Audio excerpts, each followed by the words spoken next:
Thank you. My name is Gerhard Lubich. I'm a professor of early and central Middle Ages. I'm a historian. And first things first, this was the first hybrid workshop that really worked. Point of view, technique, everything wonderful. Another first, this is my first wrap-up. I've never been asked to have to do a wrap-up, so I asked Lena Jochen, what should I do? Is it something immoral? You need some video from me? No, I just should reflect on, well, how I perceived this workshop. So that's what I'm doing right now. It was dense. It was a lot of work, and it started with the videos. 4 hours playing time net. It took me all of 2 days to get through it, to get all the abbreviations and stuff. I'm not a digitalist. I'm just plain historian. So, but I got through in a way.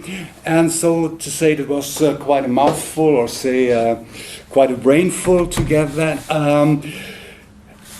And I cannot, and I will not. Get into details. I'm just trying to, in one point, I'm starting out with getting back what Klaus Schema said at the beginning. This is a sort of a laboratory. That was the term you used, if I noted that correctly. It's a medieval historians with methodological reflections on what is this digital thing, how do we use it, how is it produced, the context, and how do we communicate it, and what effects do virtual objects have. And that was the sort of lens I had on when I watched the proceedings of this workshop, and I'm going to reiterate the way I perceived it. To me, and I put it down to simple, how do we questions. There were 2 parts. The first part this morning focused on virtual objects and their recipients. Thus the question is, how do we digitize medieval objects to create, or not to recreate, but to create a virtual medieval object? There's a difference. That was, well, some people made a point of it, others didn't, but that's not what I'm up to. So we learned about things that are not there anymore, like the old Wewelsburg, which right now is, well, the reconstruction of the 12th century, I thought 12th century, right? Okay, something like that, but not in the way it is today. We learned about Corvai, a city that is not there anymore the way it used to be, and we learned about knowledge graphs, which are not medieval, but the way we look at history, or people can organize the knowledge about things. The second part is, how do we use digitized objects to communicate Middle Ages, medievalism, Middle Ages, to people? There was something like the practicality of it, no barriers, serious games and things without, well, for everybody in a way. And we talked about ascribing roles. Yeah, if you walk into a virtual cathedral, how do you do it? What does somebody who makes a digital object suppose somebody wants to do in there, and what are the consequences? Or we talked about, Elena Lewis talked about, well, pointing out the differences. How are the Middle Ages different to us? Where can we use virtual digitized objects to point out the difference? Well, make a learning out of it, in a way. That was the morning. This afternoon we talked about sources and the way we reproduce sources. The first session was how do we use or how do we deal with the progress concerning the digitization of sources. There was about AI was one of the big things. Is it a tool? Is it Pandora's box? We talked about the sheer quantity, the masses of sources, the masses of information we right now get. We have big data. How does that change our view on the Middle Ages? How does this affect the way we work with sources, with data derived from sources? What concepts do we need? And one of the foci at the end was on, well, we really have to know what we want. The last session, which is all quite present, how do we digitize according to the researcher's interest without neglecting material components? So to say, it was about context, materiality, performativity, movement, okay? We heard something about incomplete manuscripts, reassembled manuscripts, not completely edited manuscripts.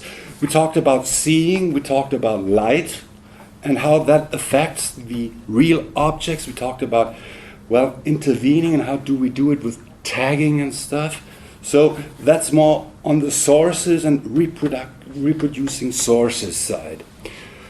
So that was about it. I have three thoughts, which I try to, well, make sense. And Lea Jochen said, I do not need to talk 30 minutes, no danger of that.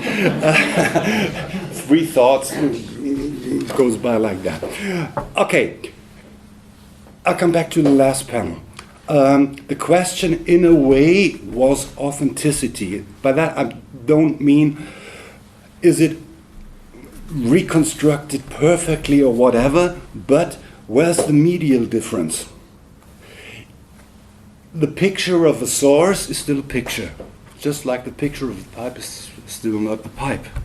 Yeah? And Dot Porter said, well, that's obvious, but with all those obvious things, somebody has to point them out. You overlook them. They're too obvious. And that was something, your big question at the end, so that was sort of getting into that. So I'm just repeating sort of your big question, but that was one of the points to take away with. Come back to the third session, quantity.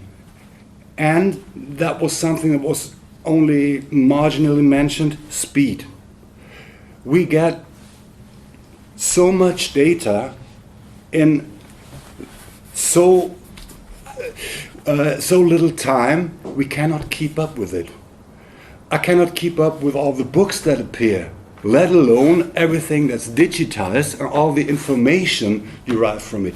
I cannot keep all the data. If I heard that right about the Wewels book, it's 30 terabyte of data for the construction site alone of the Wewels book, something like that. Yeah, okay, that's one castle of the 14th century. There are more, yeah? And there are cathedrals, and there are and all that. How do we manage that unchained golem of digitalization or something like that? The point is really, we have to focus on what we want to know. And so I'm coming back to Klaus Schema. If we are medievalists, we have to watch it, we have to know what we want to do. And that's the last thought I'm having for the morning section. What kind of Middle Ages do we try to sort of recreate, reproduce, or create, or produce to communicate what we had, what we do have, and maybe it's that what the public wants is, I don't know, I'm not a member of the public, is sort of elite culture. Yeah? We got cathedrals, we got castles, we've got manuscripts. My Middle Ages, I'm only a historian, are not, the Middle Ages were a segregated time, religious, people didn't believe in progress, maybe they didn't even want to be there, and people stank, as I said. Yeah. So if we want to mark a difference, why do we do it with manuscripts and castles and cathedrals? Difference is right here. What I said, the Middle Ages were basically different. Yeah, but that's not something which, and that is my point, where digitalization is the adequate medium. Yeah, you cannot, up to now, I don't know about the Lausanne project, digitize smell. I don't know, but that's what I'm guessing. So we have to see that all that digitalization is only part of the Middle Ages we can reproduce, and we depend on images. We have to learn more about how images work. As a historian, I grew up reading, not looking at pictures. And I do not really know how pictures work. So there's a sort of a difference, and I have to refocus in a way. I have to refocus on a way, what do I want to know? And is a digitalized object something I can use? I should use? Is it something I want to, give to a larger public or not? Is that what I want to communicate? Is this the picture of the Middle Ages I want to transport or not? Open question.